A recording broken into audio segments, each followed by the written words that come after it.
Salut, bienvenue sur My Name et les voiles. Alors vous l'avez peut-être déjà remarqué, sur certaines de nos vidéos, on utilise Windy pour préparer nos navigations et faire le routage. Alors certains m'ont déjà demandé comment ça fonctionnait exactement. C'est ce que je vais vous détailler aujourd'hui dans cette vidéo.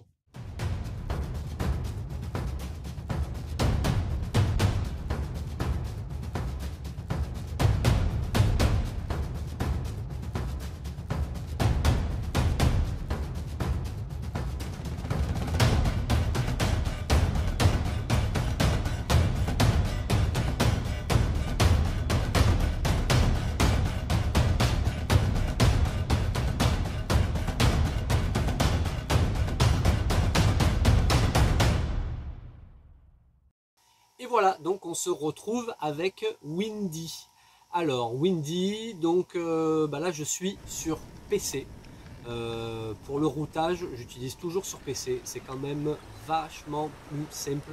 Donc ça existe bien sûr sur les téléphones, sur la tablette, que j'utilise tout le temps, en navigation, que je regarde des prévis et tout.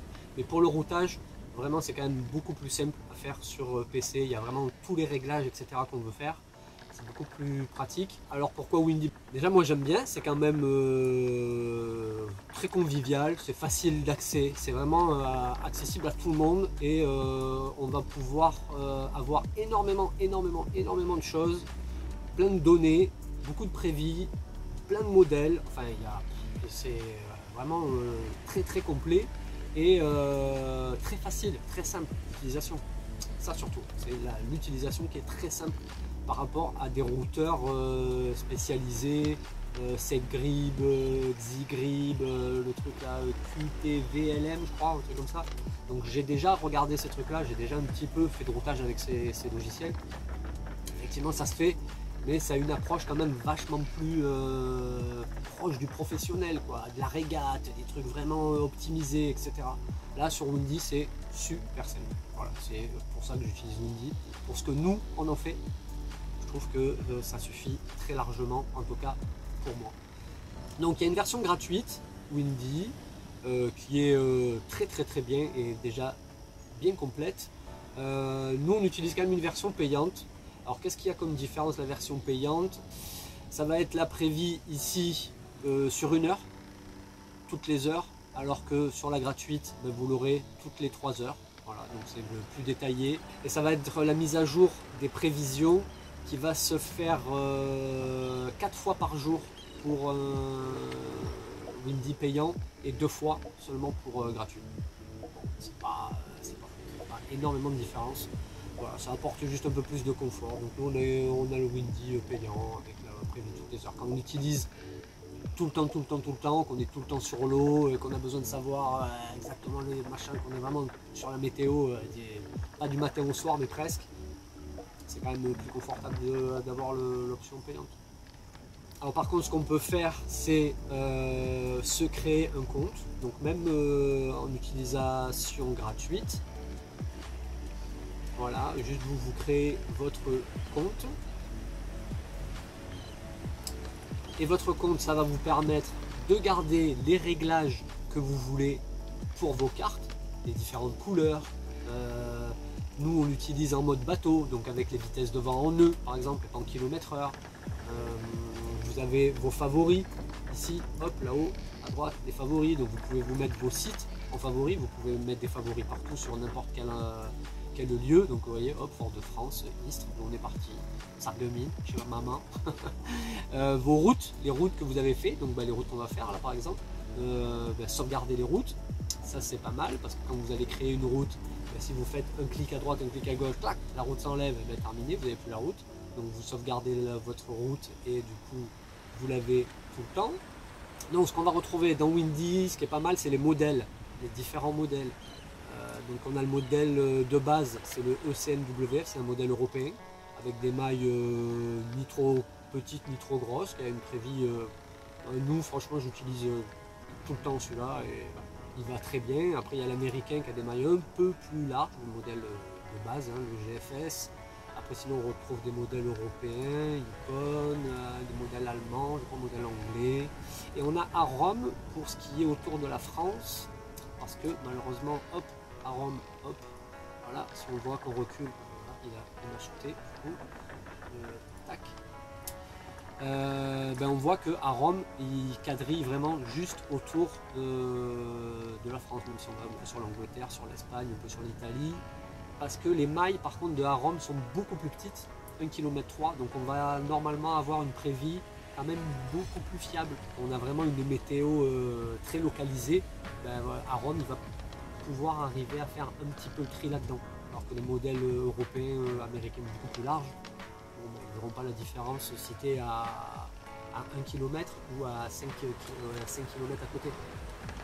À Rome, avec des mailles d'1 km, il fait la diff. Donc quand on voyage autour de la France, ce qui est pas mal, c'est de prendre la prévie à Rome. Alors donc le routage, pourquoi le routage? Le routage, c'est surtout pour éviter le mauvais temps.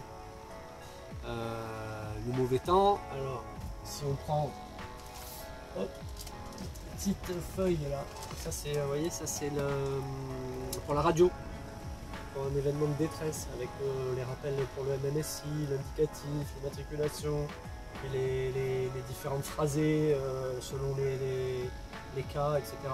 Je rappelle. Donc là, c'est ça que je voulais faire voir. C'est l'échelle de Beaufort. Donc ça va reprendre un peu les couleurs là, nous, que moi j'avais fait là sur cette petite échelle. C'est-à-dire que quand on est là j'ai mis vert jusqu'à 5. Et si on met, j'aurais pu le mettre à 4. Tant qu'on est ici, on est vraiment dans du petit temps. Voire là, ici, on n'avance pas, on est au moteur. Là, ici, ça commence à être sympa. Là, ici, la meilleure je trouve, pour avoir confort et faire avancer le bateau, c'est quand on commence à être dans du bon force 3, voire du force 4. Dès qu'on arrive à du force 5, ça commence déjà un petit peu à être sportif. Et dès qu'on est dans du 5-6, allez, ça commence déjà à envoyer. Et quand on commence à être dans du 7, on commence à arriver dans un temps assez désagréable qui va être inconfortable, ça va être très sportif, engagé. Et là après, dès qu'on va passer dans du force 8, on arrive dans les 40 nœuds, si on peut éviter de sortir, c'est mieux. Et donc Windy, ça reprend un peu ses couleurs, hein. Là on voit en bas à droite, là hop, on a l'échelle des couleurs. On voit donc quand c'est bleu, là on est à 0, 5 nœuds, donc on est dans du force 2 on va dire, de force 1 à 2. Force 3 on commence un peu à aller vers le vert, voilà, 10 nœuds, là on commence déjà à être bien, on commence à pouvoir faire de la voile, ça commence à avancer. Donc tout ça, cette période là jusqu'à 20 nœuds, voilà, c'est vraiment le bon créneau pour faire de la voile, hein, 10-20 nœuds c'est parfait. Et là, dès qu'on va commencer à dépasser les 20 nœuds, ça va commencer à un peu plus bastonner. Ça filme toujours, ça filme toujours. Et puis plus ça va monter, on va partir dans le orange à 25 et puis le orange foncé qui s'approche du rouge à 30 nœuds. Bon voilà, là, à l'idéal quoi, c'est qu'on n'est plus dans du confort. Donc le routage ça va être principalement pour ça. Puis pour éviter aussi, on va essayer d'éviter les zones de trop calme, la pétole où on va faire que du moteur. Et puis en grand voyage, en grande croisière, on va essayer le plus souvent d'être dans des vents portants. Ça va être aussi bien plus agréable que de faire du près. Si on peut éviter de tirer des bords, de machin, donc voilà. Si on a le temps, qu'on peut reporter de 24-48 heures, on passe des allures travers portant au lieu de se faire du près vers du vent de face, c'est plus sympa. Alors, le routage, ça se passe comment? C'est très simple. Là ici, admettons, au sud du Portugal, qui va aller là.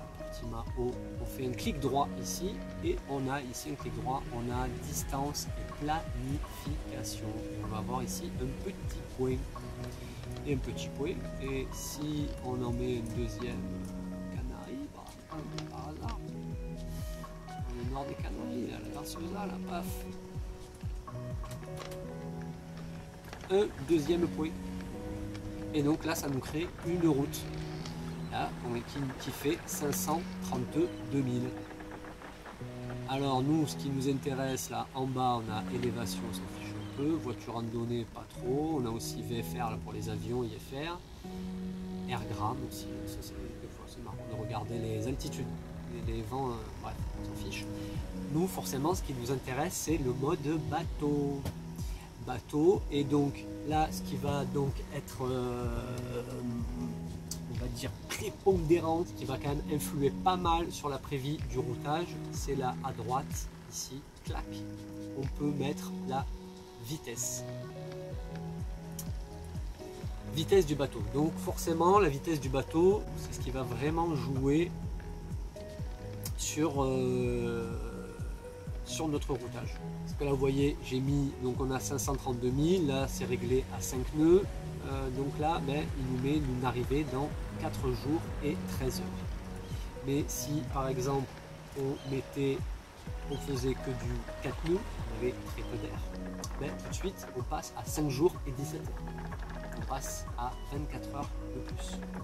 Si on a beaucoup d'air, qu'on fait du 6 nœuds, et ben là on met plus que 3 jours et 19 heures. Donc entre 4 et 6 nœuds, ben, ça passe de quasi 4 jours à quasi 6 jours. Il y a quasi 2 jours de décalage. Alors après, donc moi je mets tout le temps 5. 5 nœuds, ça fait 120 000 par jour, en 24 heures, à 5. Donc par exemple là nous sur notre transat, donc on a eu les premiers jours où on a eu vraiment pas mal d'air, on a bien avancé, et on a fait 150 000 par jour. 150 000 par jour, ça nous fait du 6 nœuds. Ça a duré 3-4 jours, on a fait 150 000 par jour. Après on a eu notre souci de voile avant, etc. Bon, on est rentré plus dans des standards et on est retombé à 5,5. Si on descend à 100 000 par jour, on est à 4 nœuds. Donc tout va donc dépendre de la météo. Donc si vous partez sur une fenêtre où il va y avoir tout le temps 10, 15, 20 nœuds, il faut voir plutôt une moyenne haute. Vous allez être plus minimum à 5 nœuds. Vous pouvez mettre des virgules aussi, 5,5. 5,5 j'aime bien. Parce que souvent quand il y a un peu d'air, 5,5 ça s'approche de la vérité. 5,5 on est à 135 000 en 24 heures. C'est souvent dans ces ordres d'idées qu'on a fait nos navigations. Après, si le vent forcit, de toute façon, nous, on va réduire. On va choisir le confort, toujours pareil, et la sécurité. Donc, on ne va jamais arriver à 7 nœuds de moyenne. Après, il y en a qui vont aller regarder dans les polaires, les machins, qui vont donc, comme je disais tout à l'heure, utiliser des logiciels beaucoup plus perfectionnés, qui regardent plus dans les détails, etc. Les trucs presque de régatier pour faire des courses et tout. Là, nous, on n'en est pas là, en fait. Donc, je sais que au maximum, on va dire, de moyenne sur 24 heures, 6 nœuds, c'est bien. 5 nœuds, 120 nautifs par jour, c'est pas mal. Et on descendra rarement en dessous.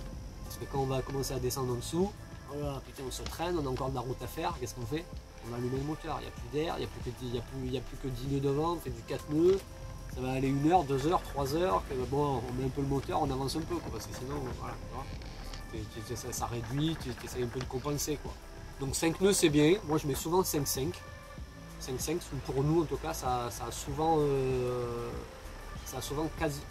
très souvent collé à la réalité, à 5 nœuds de moyenne, mais du coup ben voilà, on peut l'adapter. Si on part sur une fenêtre très peu venteuse, ben on va peut-être mettre 5 nœuds. Si on met sur une fenêtre où on ne descendra jamais en dessous de 15 nœuds, bon, on peut mettre 6 nœuds de moyenne. Voilà, 5 nœuds 5, voilà, c'est ce qui va vraiment faire la diff. Après, sur une grosse navigation ou sur une navigation de 2 jours, ben, il n'y aura pas énormément de différence au niveau de la prévie météo non plus. Sur une traversée Sardaigne-Baléares qui fait 200 000 nautiques, où on met 1 jour et demi, bon, que vous soyez à 5 nœuds ou à 6 nœuds de moyenne, la prévie météo, elle est sensiblement pareille. Hein. C'est pas quelques heures de plus qui vont vraiment tout bouleverser, quoi. Donc voilà. Il n'y a que vraiment ce côté-là qu'il faut plus ou moins adapter. Mais voilà, c'est le seul paramètre qui va vraiment jouer sur le routage. Après, tout le reste, vraiment, c'est très très simple. Donc moi, ce que je fais, donc là, on peut rajouter des waypoints comme on veut. Et donc on va pouvoir adapter notre route. Voilà, hop, là, si il faut aller peut-être chercher des vents, hop, ici, plus à l'ouest, pour pas être trop embêté par les molles ici. Mais on va retrouver de toute façon en bas la prévie. Et elle va nous dire. On va nous dire si on est dans du mou ou pas. Bon, ben là, vous voyez, on est dans du mou. Là, on est dans du blanc, 2 nœuds, 3 nœuds, 6 nœuds, 5 nœuds. Bon, ben là, c'est sûr que ça ne sera pas la folie. Alors après moi j'avais ici, je parlais tout à l'heure dans les favoris, hop, je peux retrouver celle que j'avais fait quand on avait fait les Canaries, bof, voilà, elle était là. Et c'était cette route, elle ressemblait à ça. Avec, donc moi je mets un waypoint à peu près tous les 60 000. Les 60 000 à 5 nœuds, ça fait 12 heures. Donc je sais qu'à peu près à 12 heures on est là, à 24 heures on est là, à 36 on est là, à 48, etc. etc. Donc je sais qu'à peu près, voilà, au bout de 2 jours où on va être, au bout de 3, c'est pas mal. Ça permet de faire un petit repère sympa pour voir où on en est. Donc là on voit que sur ce créneau, on part. Ah, alors un autre truc, ça va être ici en bas là, vous voyez la direction du vent par rapport à notre route. Alors de base, c'est ici dans plus d'options, la direction du vent c'est left to right, c'est comme ça. C'est-à-dire qu'il faut imaginer le bateau qui va de la gauche de l'écran vers la droite de l'écran. Donc là quand on est ici, voilà, ça veut dire que le vent vient du tribord. Là on avance, on avance, on avance, hop, ça devient vert quand on devient au portant. Là on a le vent, la flèche va de gauche vers la droite, le bateau aussi, donc là on est vent plein arrière. Là hop, ça reste vent arrière, tac ici, hop, les flèches redeviennent rouges, vent de face, voilà. Donc là ça s'oriente comme ça, il y a plusieurs choix possibles, left to right ou bottom to top. Donc là moi je me mets souvent comme ça, là, moi c'est celui que je préfère. J'imagine le bateau être en bas sur un GPS, sur un traceur, et on va donc vers le haut de l'écran. Je trouve que c'est plus facile. Et voilà, là on est en vente arrière, la flèche vient du bas, vente arrière. La flèche vient comme ça, hop, on est vent 3/4 arrière. La flèche vient sur la tribord, on est vent de travers, tribord. Voilà, moi je préfère comme ça, ou sinon il y a la dernière, le réglage c'est North Up. Et là, ben, c'est le vent tel qu'il est par rapport au nord. Là, hop, le vent vient du nord-est, là le vent vient du sud, et là lui il s'en fout de votre route. Alors que là nous on fait plein sud, bon ben là vous savez que le vent du sud, ça va pas être évident, si on fait plein sud, vent du sud. Donc je trouve que c'est pas mal parlant, bottom to top. Voilà, donc là ici, voilà, on sait qu'on a des vents contraires, après c'est des vents contraires de 3 nœuds. Donc voilà, on sera en moteur. Si on veut avancer, on peut se dévier un peu pour essayer d'avoir un peu de près, un peu de travers pour on n'est pas en face. Donc là, on va pouvoir orienter, vous voyez, pouvoir bouger comme ça un petit peu sa trajectoire. Peut-être qu'il faudra faire un peu plus d'ouest, un peu plus de sud, un peu plus d'est pour optimiser son routage. Vous voyez, c'est très simple, hein. En prenant le waypoint, hop, on le bouge ici, tac, ça va nous modifier ici directement, ici, la météo entre 6 et 7. Là, ici, je suis vent 3/4 arrière qui me vient de bâbord, hop, si je me bouge comme ça ici, paf, au niveau 4, ben là, tout de suite, ça va bouger. Et maintenant, je suis vent quasiment travers, forcément. Donc bah là sur cette fenêtre, donc qu'est-ce que ça nous dit? Sur cette fenêtre météo, si on part maintenant pour les Canaries, eh ben, on va se retrouver donc avec pas mal d'air au départ, jusqu'à 27 nœuds, hein, ce qui est déjà très bien. Ensuite on a le deuxième jour où c'est plutôt cool, vente arrière 10-16 nœuds, c'est impeccable. Deuxième jour, on arrive au troisième jour, et là on a pareil. On se retrouve même du bleu. On va pas faire cette route là parce que là il n'y a aucun intérêt à pas aller droit. Hein.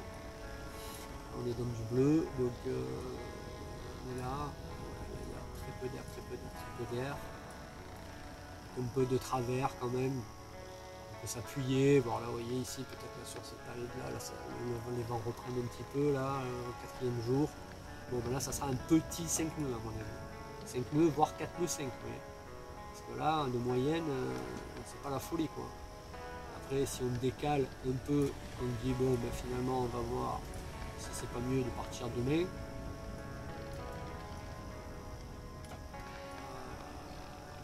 C'est peut-être un peu moins, un poil mieux. Il n'y a que ici, là, cette période ici, là, entre 4 et 5, là.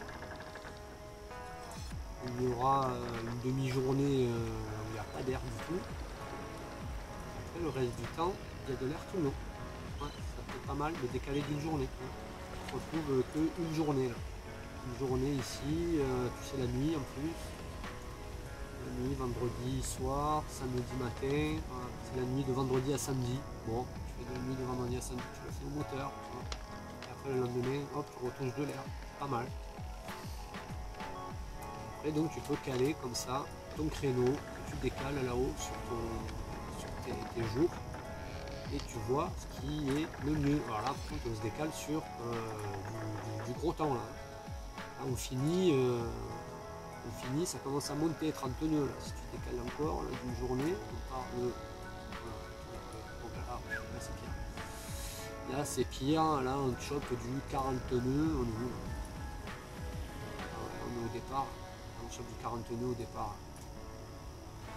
On est là, ben là on chope un peu au milieu, c'est encore pire. On chope au bout d'une journée.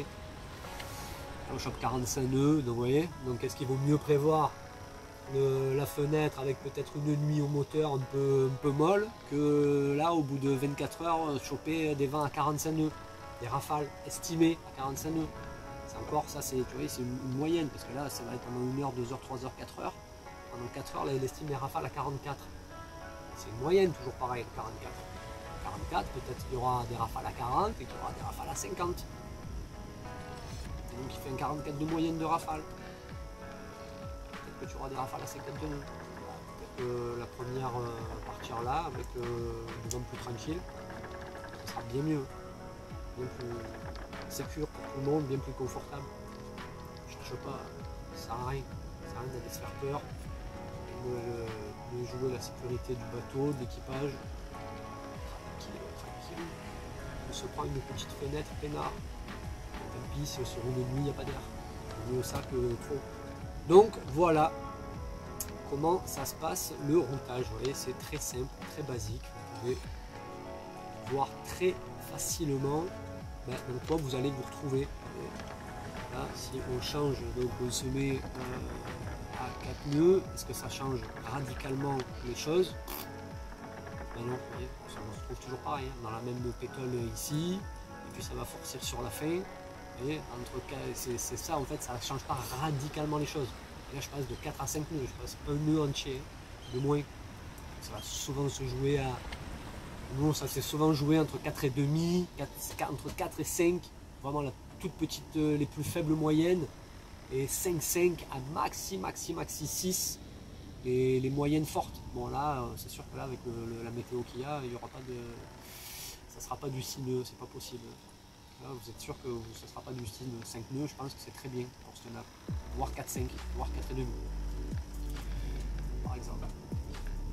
Parce que c'est assez faiblard. On se retrouve avec pas mal de coups de mou tout le long, donc 4 nœuds 5. Et puis là, ben, ça finit plutôt fort. Voilà.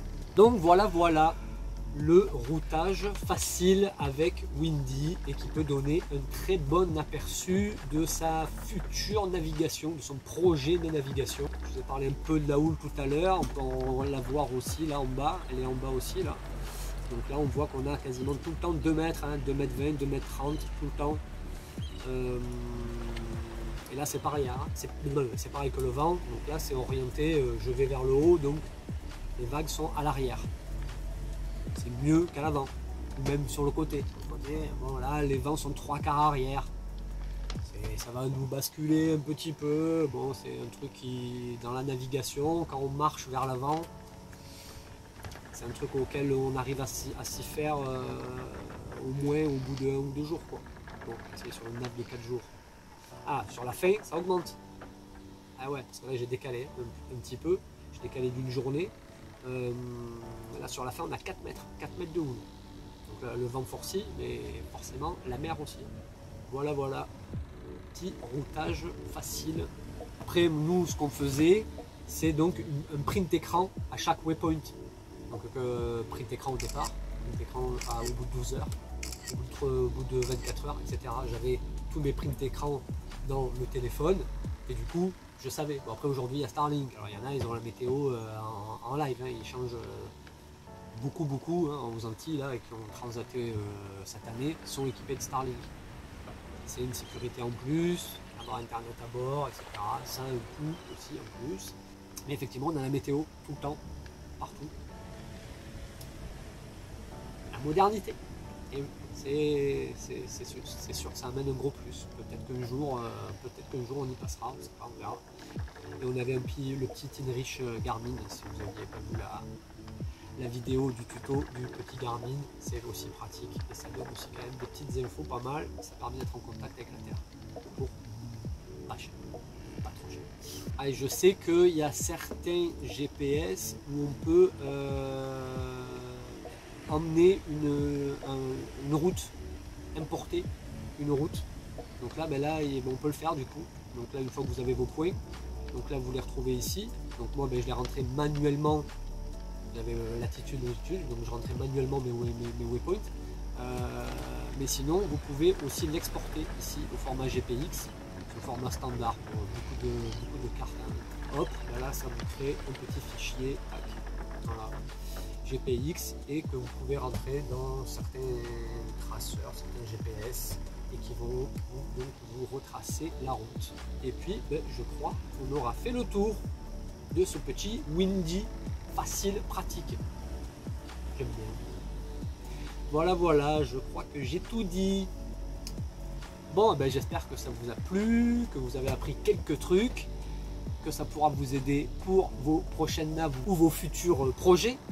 Et si vous avez aimé la vidéo, on n'hésite pas à mettre des petits likes, un petit commentaire, c'est toujours sympa. Et puis, vous vous abonnez si vous n'êtes pas abonné, bien sûr.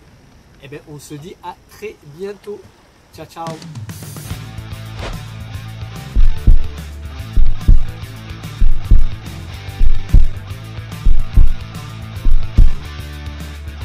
Coucou, juste un petit message pour te dire que tu peux nous suivre sur Instagram et Facebook et retrouver tous les bijoux en macramé que je tisse à bord de Maena sur la boutique.